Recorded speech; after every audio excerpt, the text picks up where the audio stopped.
When Larissa started, she mentioned that it's summer also in Germany. So we can start with the famous old blues song, if I'm right. Summertime in data protection is easy. So let's talk about data protection in S/4HANA cloud as well as on-prem, but it's comparable. I will talk about cloud. Yes, and Larissa indicated that I'm dealing with this topic more than a decade, and I hope I'm able to convince you that no, it's not too easy, but if you follow the right approach, it can be handled quite with a fair amount of effort.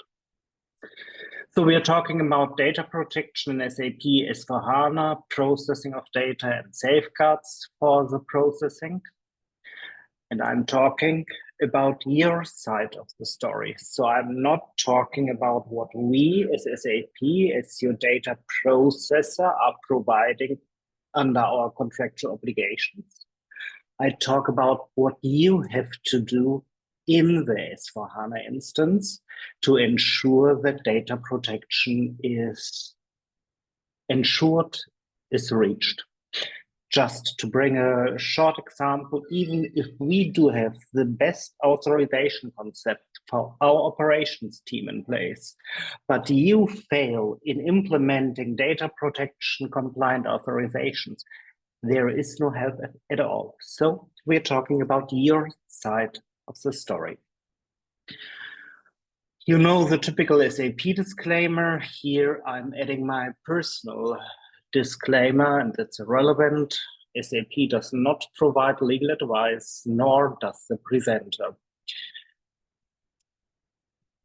The implementation of data protection requirements at any data controller is a complex challenge, and the final conclusion, what has to be done and how things have to be done, is absolutely with the customer, is absolutely with you.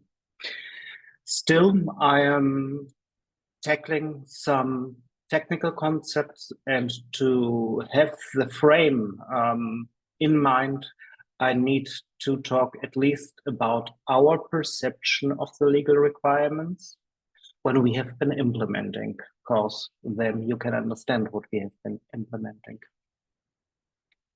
Yeah, I want to talk about the processing of personal data, about self-determination and the rights of the data subject. I want to talk about security safeguards. I want to talk development, and I want to provide an outlook, because I will work on this topic until I leave SAP and go to my hopeful, nice pension time. So, processing of personal data. Maybe it's an idea to talk first about what is personal data. And I hear very often that this is specific to a region, to a country, always a little bit specific, but it is comparable. So what I'm showing here, and we will not go through the details, is I'm showing the European Data Protection Regulation, GDPR.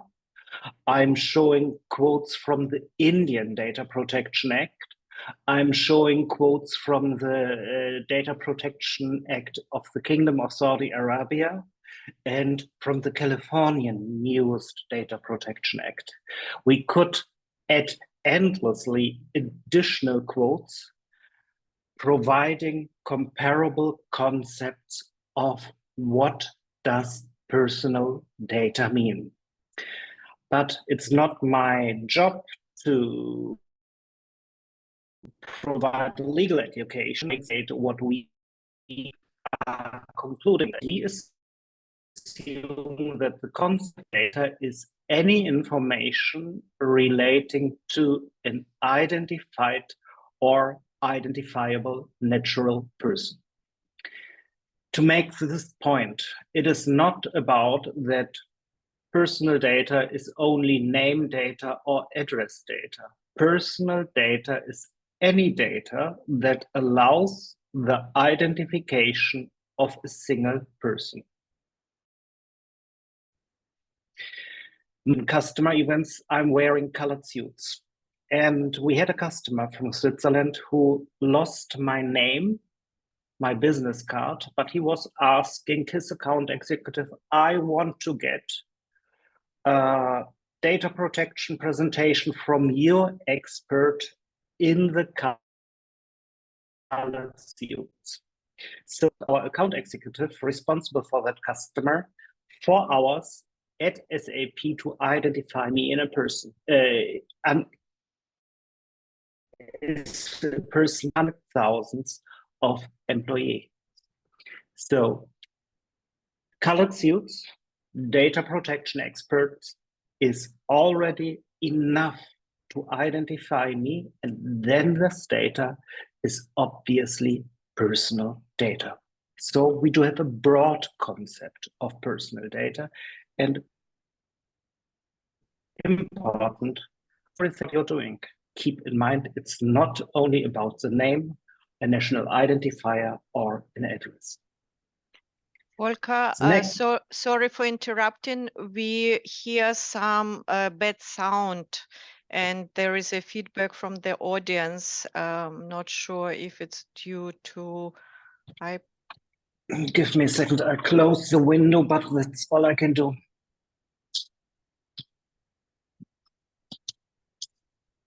During the test, there was no bad noise. Beg your pardon. However,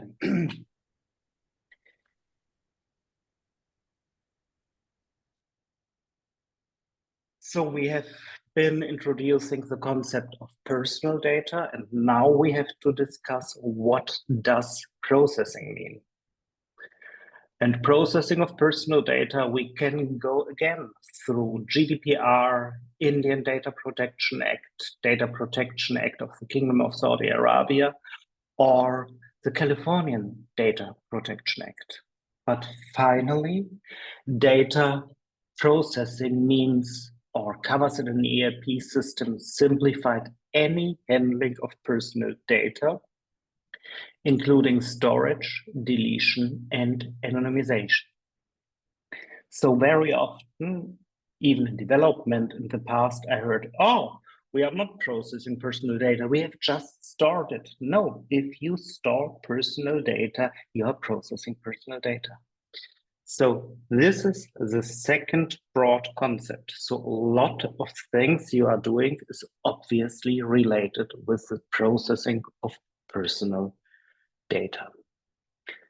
So the principles for the processing of personal data are, and that's also comparable, I checked it in different legislations, you need regularly a legal base to process personal data. Very well known is the consent opportunity. Hopefully you will know that it's an ERP system about contracts and legal obligation, and there are some more reasons, comparable mostly or generically, which allow the processing of personal data. I am focusing on consent, contract, and legal obligation because we are talking about an ERP system, or we are talking mostly about ERP systems. We are not talking about TikTok. We are not talking about the Corona Warn app developed from SAP. We are talking about ERP systems. And the most important legal reason to process personal data in an ERP system is obviously the contract, because you do have a contract with the customer, with the supplier, but also with the employee or even the workforce. You are dealing based on contractual obligations, and this is closely related to legal obligations. And legal obligations, well, someone who is dealing with a contract will know that there is a legal obligation to handle also taxes. So these are the most important opportunities to handle personal data, or the most reliable legal basis for the processing of personal data within an ERP system.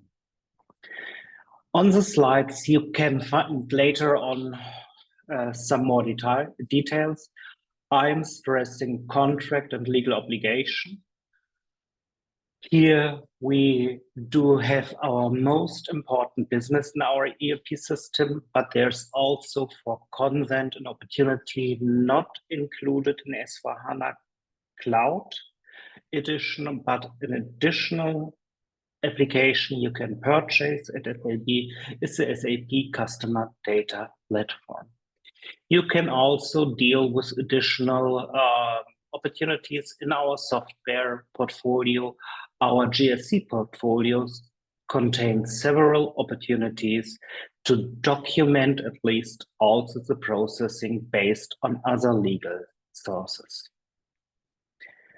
So let's talk about the next step about self-determination, the rights of the data subject. That's for a lot of companies quite painful.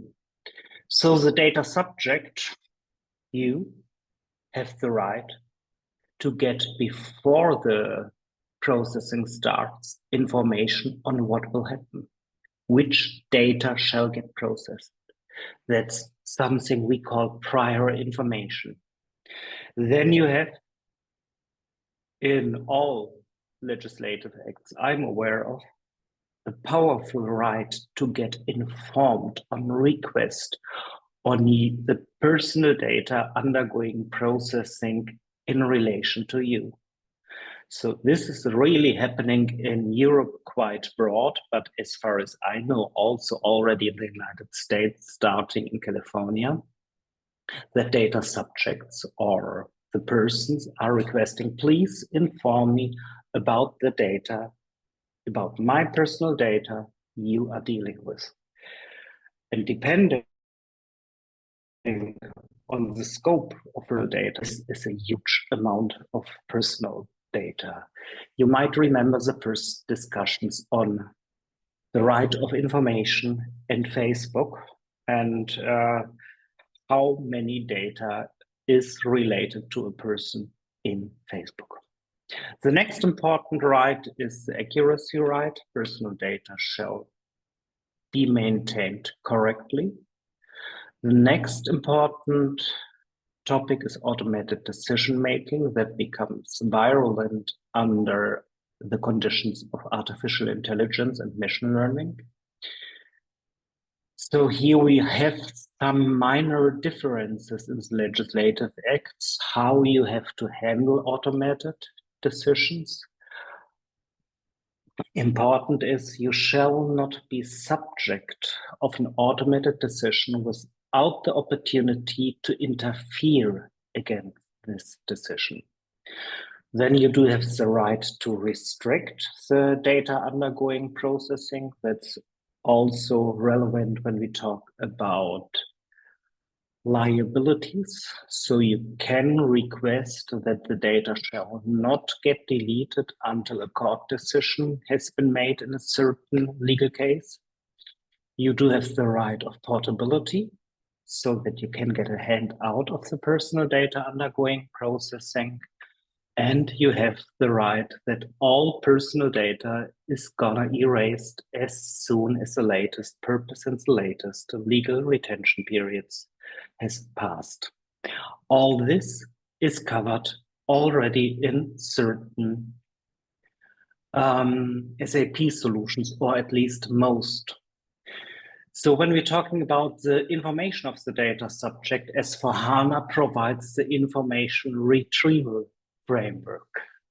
And the information retrieval framework will provide also the prior information indirectly used. If you have provided to a data subject in a certain business context 10 times the information, then you will be logically able to determine, well, I can get this data and tell abstractly the next customer, well, usually we are processing the data for these and these purposes, so these data categories are used and so on. So the information retrieval framework is supporting the prior information, at least logically. Accuracy is nothing we should talk too much about because we are an ERP system. It's always a good idea to have the right bank account maintained when you try to get money from your customer or when you want to send money to your vendor.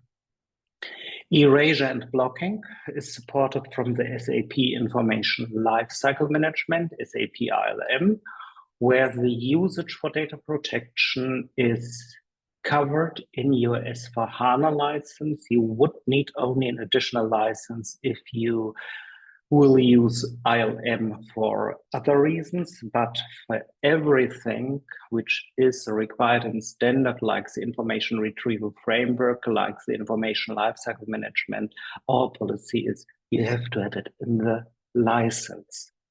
Still, you need to configure it. Portability is a data subject right which is supported from the information retrieval framework. Well, make it simple. The legal requirements in most countries I have checked are you have to provide a machine readable format. So if you have an information retrieval framework in your software, you just need to provide a download functionality in a comma separated file, and that's what we have been doing. The restriction of the processing as the next data subject right is also supported from our blocking and deletion concept, and by SAP ILM, and automated decisions we are handling in S/4HANA in a way that in any case, either before a decision is taken, a user can interfere, has a technical opportunity to interfere, or the result is provided to the user who makes the final decision. So in both cases, human interference is granted. Having said this, we want to talk about security safeguards. Security safeguards are really important if we are talking about data protection and privacy. So things like the authorization concept we will mention are quite obvious related to the protection of personal data. In some legislation, these security safeguards are called technical organizational measures. Sometimes it's called security, sometimes it's called whatever. Technical and organizational measures, aka security safeguards, are discussed in the data protection community since 1976. So we're talking about nearly 50 years of discussion, what is required and what of technology changed. But some requirements remain the same, as, for instance, the already mentioned authorization concept. This is something you will find here on the slide about access control, data access control. Well, it's a very good idea to have a proper authorization concept in place. And it's always a combination. And I had a customer consultant, and he was asking for encryption, what you see in the first line. And then I checked his data access control, his authorization concept, and recognized, well, yes, he is asking for field level encryption, but he has an authorization concept in place where any user was able to see any information in the system. And then it's a joke. A single protective measure under GDPR or other data protection law will not help you to be successful. So you have to use all the shown and other technical organizational measures to ensure that the data is processed only for the purpose why the data has been documented.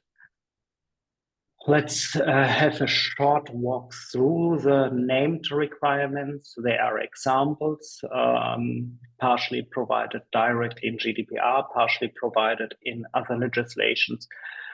Pseudonymization means that within the same database, a re-identification of the person does not become possible. And here we do have regularly in SAP S/4HANA 2 opportunities for the simple reason you do not know which data will help someone to identify a person. For that reason, we are quite careful when we are offering things like this.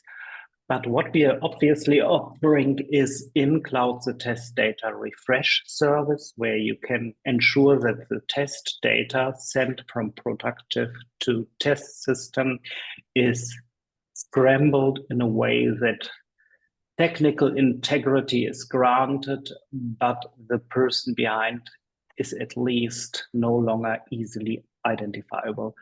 And we offer pseudonymization in the user master course. Users are, depending on what they are doing in the system, quite subject to quite long retention periods. And for that reason, we do have a more step approach where in a relatively early point in time, pseudonymization is granted, and later on, the user would get deleted if the customer wants it. So we do have, as the next requirement, encryption, and this is quite simple. SAP S/4HANA provides by default enough encryption and transfer, and I have not seen any legislation where we should go beyond, because sometimes customers are discussing field level encryption, and this will not work under the condition that more than 60,000 fields in SAP S/4HANA Cloud Edition might be considered as personal data. Physical access control is a merely organizational measure, so you have to ensure that only authorized people are entering the building. Comparable with authentication, but this is already a technical safeguard. We are providing since decades proper authentication mechanisms. Data access control, already mentioned, we do have an instance-based authorization concept, and we are currently improving the overall concept in relation to data protection and privacy. So we want to link the classical business authorizations to the purpose of the processing of personal data in data protection terms. Data separation is something customers are partially struggling to achieve, but our organizational concept in S/4HANA provides all the opportunities to separate between several legal entities. Sometimes we do have discussions on additional data residency law. Well, in a first step, it will be clearly about avoiding that personal data of a single legal entity in your group of companies will leave a certain regional area. So data separation is hardcore related to line organizational considerations. Transfer control, well, we are offering encryption and transfer. We will work in cloud only with defined communication channels. Integrity is about operational duties, governance and transport management, and quality management. Larissa asked me not to talk too long, so I'm just pushing a little bit. Job control is something what completely remains with you as a customer. So job control is about checking whether we, SAP, as CEO data processor, do what is agreed in the contract between you as the controller of the processing and us as a processor dealing on your behalf. What we are providing regularly are certifications, attestations. You can check this in the Trust Center. There we are providing an overview on the certifications, and if you are a customer, you can get also certain reports. Data media control is also operational, organizational to be handled. Disclosure control is something where we have been implementing the so-called read access logging. So we are providing opportunity to check which user has been accessing which sensitive personal information. And here we do have, in fact, differences between legislations. The definition what sensitive personal data is differs, for instance, from China to Europe. And we have been implementing as a default the European understanding of sensitive personal data, where we're talking about trade union membership, where we are talking about sexual orientation, political beliefs, religious beliefs.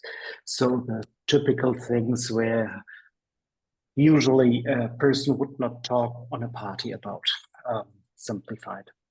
Change control is something you need to provide. Also, this is provided with SAP S/4HANA for the simple reason we are an ERP system, and your financial auditor wouldn't be too lucky if you are not providing change logging on financially relevant data. So this is solved even before I started my career as a data protection specialist. Reliability is to ensure that the systems are ongoing, that confidentiality is granted, all that. And here we are just linking what you can get an additional information, reliability, availability control are all these things that are technically safeguarding the operation of your system, the ongoing operation with your personal data. I want to close this run through with document accountability, because this is interestingly kind of new in European legislation. So in the first step, you are accountable to do it right. But then, at least in Europe, the legislation provides you with the explicit obligation to be able to prove that you have been doing right. So you do have two levels to ensure that the control framework is properly set up, and that's a typical control framework.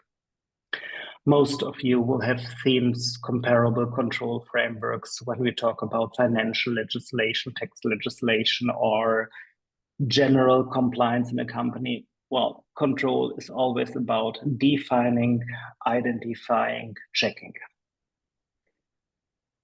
I want to share the news development we are providing. We are providing, meanwhile, the data controller assignment in the business partners. So just as an example, Larissa, Rena, and I, we do not have a contract with SAP.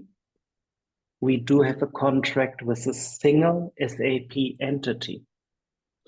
In this case, I assume we all have a contract with SAP SE. But if Larissa leaves her building, walks a few steps, she is in the building of SAP Germany, which is a different legal entity with different purposes.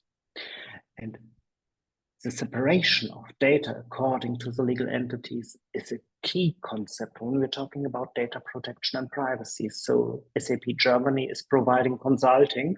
And for that reason, when I was still a consultant, every company within our group of companies was allowed to access my profile, my skills, my skill profile.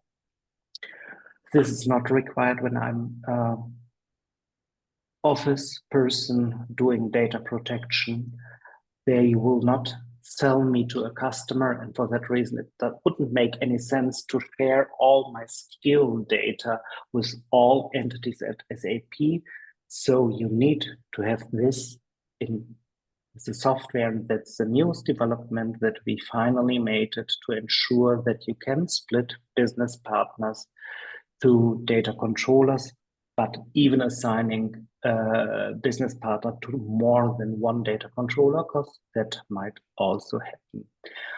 What we finally want to reach before I go in pension is that we are providing privacy by design and default on a purpose-based level.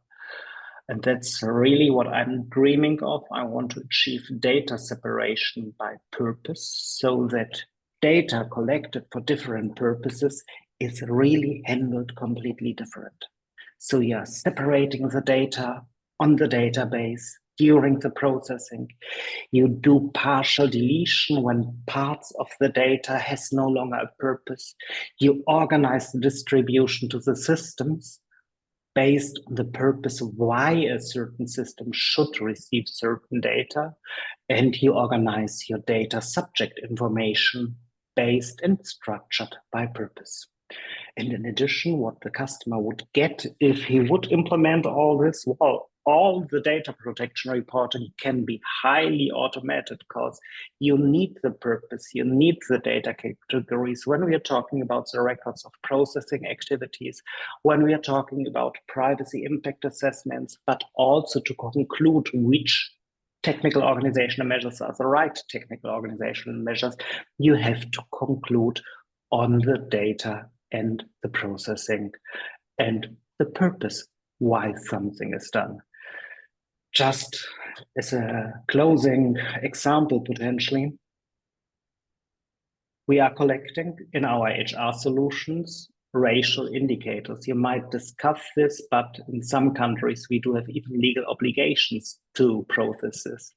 But if you are collecting this, you have a clear legal reason to process such data. And you have to restrict this on the legal reason. So you shouldn't share such information for other purposes. So it would be a bad idea if you use the racial background, for instance, for marketing, because there is no legal reason. And that's what we're talking when we're talking about purpose. Make sure that you use the data for the reason you have been collecting the data. In the presentation, you will find some additional links, and Larissa told me I have to be ready for questions at latest 20 minutes on top of the hour, and that's what I achieved. All right, thank you, Volker. Thank you for going us through all these important aspects of data protection. Again, to the audience, now is the chance for you to post your questions in the chat. I received one question via Q&A tool where to find the materials, the recording, and the slides of this presentation. I've also, as all materials of the Move to Cloud ERP series are available under a dedicated playlist on YouTube. I've put the link in the chat, and the recording of today's session will be available in few days. So watch out, put it under favorites so you can find it as soon as, or put your notification to get informed when your information arrives. So the first question that I can see here is, did I understand well that the RFI is still under development for SAP S/4HANA? Let's phrase it this way around. The information retrieval framework is always under development because we are providing more functionality when we are providing new applications. So there will be an ongoing development, and we are closing some, up to my opinion, minor gaps for the information retrieval framework. So when we are talking about archived data, this has been a customer request that also archived data has to be accessible. And this is possible. Meanwhile, if I'm right, at least in its development, that you get the information of the data subject, including archive data. And for that reason, I phrase it carefully because I'm in the liability area. It will be a long time under development, but it is available for the more or less day-to-day business. as soon as the customer has been implementing this. So you will not get this configured as default cost. This is not possible because we do not know the line of business a customer is working or the industry a customer is working. So you might consider if you are in the science area, you do have quite less end customers that are natural persons than if you are in the end customer business. And for that reason, the amount of personal data changes drastically, and this has to be configured from the customer. Right, thank you for that. Although there are no questions in via Q&A tool, I can only encourage our audience to bring them up. I have a question that we actually received in another format connected to this topic. And the question goes in the direction of the fact that SAP is very intensively including artificial intelligence in all our processes, in a lot of our solutions. And the question is, do we have any specific considerations when we work with artificial intelligence? So do we need, or do we have there some specifics that are not clear yet or not covered yet?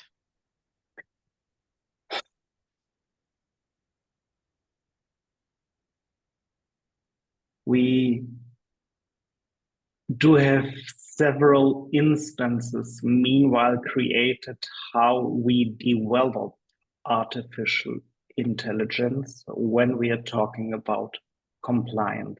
And there's not only compliance with data protection law, there's also compliance with law which is explicitly tackling artificial intelligence requirements. So you might check up what the state of New York in the United States has been providing regarding artificial intelligence. So we do have organizational structure, which is, for instance, checking under ethical considerations whether we should go with a certain use case or not. We do have a clear procedure in place how we are dealing with the data. We do have procedures in place to ensure that artificial intelligence remains bias-free. I am careful because, well, some artificial intelligence is more or less improved statistics, and when data of discriminating society is used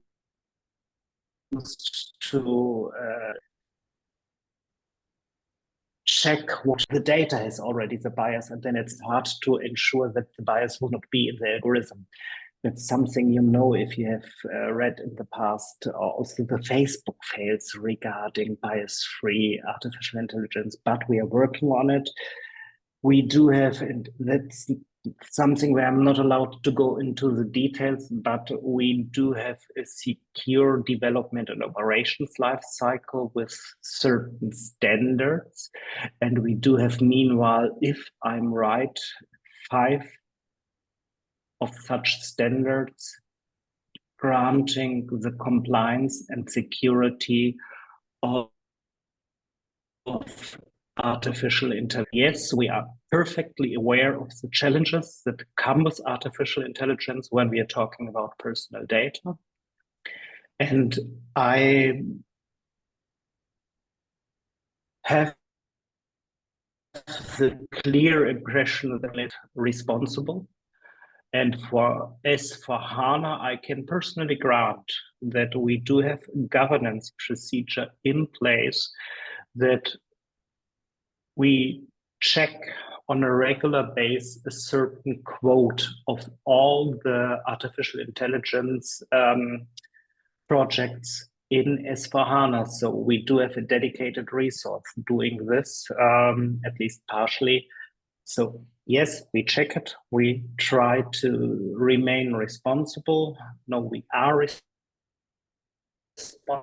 We are acting responsible. And so far, we had no accident on this, but it will develop. But as stated, I am quite proud of how our company is handling this topic and not simply going into, hey, let's try what we can do with all the data, but starting with ethical considerations. Thank you for that. I think it's very important point, and I think this is something that hopefully creates more confidence for us as a company and for our customers. I can see one more question in the Q&A tool. Is IRF available in RISE? The simple answer would be yes, but that is not your question. Your question is IRF available for all the applications bundled in RISE? And here the answer would be, it's challenging. So we are providing with BTP opportunities. We are providing in S/4HANA IRF, but depending on what is bundled in RISE, not all our applications are as such in compliance with our requirements, but this does not mean that this is integrated compliance. So there is no single point so far where you can call information retrieval report on all the data undergoing processing in RISE, but you can do it for the certain applications. And it's nothing I love, and I'm answering honest, but this will take time. All right, thank you for that. I hope that this answer is, fits to the question of the attendee. So I hope this is sufficient. So I give 1 more minute for more questions to arrive. If there will be no question there, or at least you receive a thank you from by the way, anonymous attendee. So at least your answer is received. Yes, 1 more minute to bring up your questions. If there will be no questions, I again, first of all, thank you, Volker, for this presentation, for bringing up these important aspects of data protection. And of course, thank you to our audience for being with us today. And I can only bring up to your attention that the upcoming session will take place next week. It will be Tuesday again. And from next week, we will start with the various aspects of implementation and implementation projects. And so the first session that we will have next week on Tuesday will deal one of these aspects. All right. There are no more questions in the chat. Again, thank you very much for being with us. I appreciate and really glad to have you here, as we have very extensive schedule. And of course, it's always great when you are live, because live you receive a unique opportunity to interact with our experts. With this, all the reactions that you, Volker, also see it's for you. So it's your applause, it's for you. And with this, again, thank you very much. I close this, stop the recording now.